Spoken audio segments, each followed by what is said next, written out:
ಜಿಲ್ಲಾ ಪಂಚಾಯತ್ ಸದಸ್ಯ ಯೋಗೀಶ್ ಗೌಡ ಕೊಲೆ ಪ್ರಕರಣಕ್ಕೆ ಶಾಸಕ ವಿನಯ್ ಕುಲಕರ್ಣಿ ದೋಷಿ ಎಂಬ ತೀರ್ಪನ್ನು ನ್ಯಾಯಾಲಯ ನೀಡಿದೆ. ಈ ವಿಚಾರವಾಗಿ ಏನಂತದೆ ಬಸವರಾಜ ಮುತ್ತಿಯವರಂತೆ ಮಾತಾಡೋಕ್ಕಿದ್ರೆ ಇವತ್ತು ತೀರ್ಪು ಹೊರಬಿದ್ದಿದೆ. ಈ ವಿಚಾರ ಏನು ಹೇಳ್ತೀರಾ?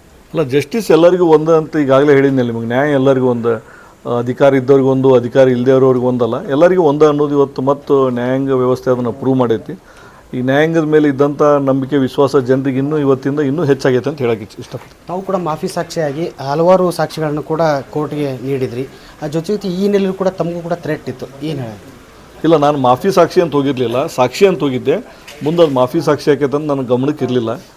ಮತ್ತು ಈ ಕೇಸ್ ಒಳಗೆ ಸಾಕಷ್ಟು ಸಾಕ್ಷಿಗಳು ಹೇಳ್ಯಾವು.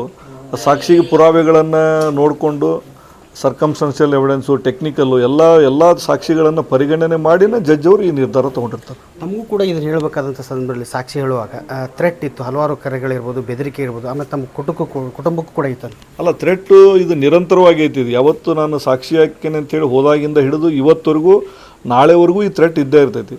ಈ ಥ್ರೆಟ್ಟಿಂದ ಹೊರಗೆ ಬರೋಕ್ಕಾಗಲ್ಲ. ಬಟ್ ಕೋರ್ಟ್ ನ್ಯಾಯಾಲಯದ ಮೇಲೆ ನನಗಿರೋ ನಂಬಿಕೆ ಏನಂದರೆ, ನನಗೆ ಇನ್ನೂ ಹೆಚ್ಚಿನ ಭದ್ರತೆಯನ್ನು ಒದಗಿಸ್ತೈತಿ ನ್ಯಾಯಾಲಯ ಅನ್ನೋ ನಂಬಿಕೆ ಇಟ್ಕೊಂಡು ನಾನು ಇಟ್ಕೊಂಡೇನಿ. ಈ ತಮ್ಮ ಹೋರಾಟ ಮುಂದುವರಿಯುತ್ತೆ ಹೇಗಂತ? ಅಲ್ಲ, ಇದು ಹೋರಾಟ ನಿರಂತರವಾಗಿ ಇರೋದರಿ. ಇದು ಹೈಕೋರ್ಟ್ ಸುಪ್ರೀಂ ಕೋರ್ಟ್ ಮಟ್ಟ ಹೋಗೋದೇ. ಇದಿಷ್ಟು ಬಸವರಾಜ ಮುತ್ತಿಯವರ ಮಾತಾಗಿತ್ತು. ಧಾರವಾಡದಿಂದ ಮಂಜುನಾಥ್ ತಳಿ, ನ್ಯೂಸ್ 18. ಜಿಲ್ಲಾ ಪಂಚಾಯತ್ ಸದಸ್ಯ ಯೋಗೀಶ್ ಗೌಡ ಕೊಲೆ ಪ್ರಕರಣಕ್ಕೆ ಶಾಸಕ ವಿನಯ್ ಕುಲಕರ್ಣಿ ದೋಷಿ ಎಂಬ ತೀರ್ಪನ್ನು ನ್ಯಾಯಾಲಯ ನೀಡಿದೆ. ಈ ವಿಚಾರವಾಗಿ ಏನಂತದೆ ಬಸವರಾಜ ಮುತ್ತಿಯವರಂತೆ ಮಾತಾಡೋಕ್ಕಿದ್ರೆ ಇವತ್ತು ತೀರ್ಪು ಹೊರಬಿದ್ದಿದೆ. ಈ ವಿಚಾರ ಏನು ಹೇಳ್ತೀರಾ? ಅಲ್ಲ, ಜಸ್ಟಿಸ್ ಎಲ್ಲರಿಗೂ ಒಂದು ಅಂತ ಈಗಾಗಲೇ ಹೇಳಿದ್ನಲ್ಲಿ ನಿಮಗೆ, ನ್ಯಾಯ ಎಲ್ಲರಿಗೂ ಒಂದು, ಅಧಿಕಾರ ಇದ್ದವ್ರಿಗೆ ಒಂದು, ಅಧಿಕಾರ ಇಲ್ಲದವ್ರಿಗೆ ಒಂದಲ್ಲ, ಎಲ್ಲರಿಗೂ ಒಂದು ಅನ್ನೋದು ಇವತ್ತು ಮತ್ತು ನ್ಯಾಯಾಂಗ ವ್ಯವಸ್ಥೆ ಅದನ್ನು ಪ್ರೂವ್ ಮಾಡೈತಿ. ಈ ನ್ಯಾಯಾಂಗದ ಮೇಲೆ ಇದ್ದಂಥ ನಂಬಿಕೆ ವಿಶ್ವಾಸ ಜನರಿಗೆ ಇವತ್ತಿಂದ ಇನ್ನೂ ಹೆಚ್ಚಾಗೈತೆ ಅಂತ ಹೇಳಕ್ಕೆ ಇಷ್ಟಪಡ್ತೀನಿ. ತಾವು ಕೂಡ ಮಾಫಿ ಸಾಕ್ಷಿಯಾಗಿ ಹಲವಾರು ಸಾಕ್ಷಿಗಳನ್ನು ಕೂಡ ಕೋರ್ಟ್ಗೆ ನೀಡಿದ್ರಿ. ಆ ಜೊತೆ ಈ ನೆಲೆಯಲ್ಲೂ ಕೂಡ ತಮಗೂ ಕೂಡ ಥ್ರೆಟ್ ಇತ್ತು, ಏನು ಹೇಳಿ? ಇಲ್ಲ, ನಾನು ಮಾಫಿ ಸಾಕ್ಷಿ ಅಂತ ಹೋಗಿರಲಿಲ್ಲ, ಸಾಕ್ಷಿ ಅಂತ ಹೋಗಿದ್ದೆ. ಮುಂದೆ ಅದು ಮಾಫಿ ಸಾಕ್ಷಿ ಆಕೈತೆ ಅಂತ ನನ್ನ ಗಮನಕ್ಕೆ ಇರಲಿಲ್ಲ. ಮತ್ತು ಈ ಕೇಸ್ ಒಳಗೆ ಸಾಕಷ್ಟು ಸಾಕ್ಷಿಗಳು ಹೇಳ್ಯಾವು. ಸಾಕ್ಷಿಗೆ ಪುರಾವೆಗಳನ್ನು ನೋಡಿಕೊಂಡು ಸರ್ಕಮ್ಸ್ಟೆನ್ಷಿಯಲ್ ಎವಿಡೆನ್ಸು, ಟೆಕ್ನಿಕಲ್ಲು ಎಲ್ಲ ಸಾಕ್ಷಿಗಳನ್ನು ಪರಿಗಣನೆ ಮಾಡಿನೇ ಜಡ್ಜ್ ಅವರು ಈ ನಿರ್ಧಾರ ತೊಗೊಂಡಿರ್ತಾರೆ. ನಮಗೂ ಕೂಡ ಇದನ್ನು ಹೇಳಬೇಕಾದಂಥ ಸಂದರ್ಭದಲ್ಲಿ ಸಾಕ್ಷಿ ಹೇಳುವಾಗ ಥ್ರೆಟ್ ಇತ್ತು, ಹಲವಾರು ಕರೆಗಳಿರ್ಬೋದು, ಬೆದರಿಕೆ ಇರ್ಬೋದು, ಆಮೇಲೆ ತಮ್ಮ ಕುಟುಂಬಕ್ಕೂ ಕೂಡ ಇತ್ತು. ಅಲ್ಲ, ಥ್ರೆಟ್ಟು ಇದು ನಿರಂತರವಾಗಿ ಐತಿದೆ. ಯಾವತ್ತು ನಾನು ಸಾಕ್ಷಿ ಹಾಕ್ತೇನೆ ಅಂತೇಳಿ ಹೋದಾಗಿಂದ ಹಿಡಿದು ಇವತ್ತವರೆಗೂ, ನಾಳೆವರೆಗೂ ಈ ಥ್ರೆಟ್ ಇದ್ದೇ ಇರ್ತೈತಿ.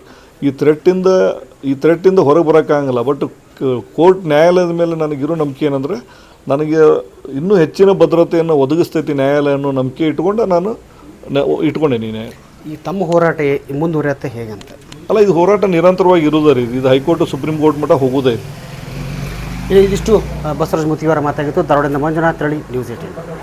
ನಿರ್ಭೀತ, ನಿಷ್ಪಕ್ಷಪಾತ, ವಿಶ್ವಾಸಾರ್ಹ ಸುದ್ದಿಗಳಿಗೆ ಮತ್ತೊಂದು ಹೆಸರಾಗಿರುವ ನ್ಯೂಸ್ 18 ಕನ್ನಡ ಈಗ ಆಪ್ನಲ್ಲೂ ಲಭ್ಯವಿದೆ. ದಯವಿಟ್ಟು ಇಲ್ಲಿರುವ QR ಕೋಡ್ ಅನ್ನು ಸ್ಕ್ಯಾನ್ ಮಾಡಿಕೊಂಡು ಆಪ್ ಡೌನ್ಲೋಡ್ ಮಾಡೋದಕ್ಕೆ ಮರಿಬೇಡಿ. ನಿಮ್ಮ ಬೆಂಬಲ ಹೀಗೆ ಸದಾ ನಮ್ಮೊಂದಿಗಿರಲಿ. ಧನ್ಯವಾದ.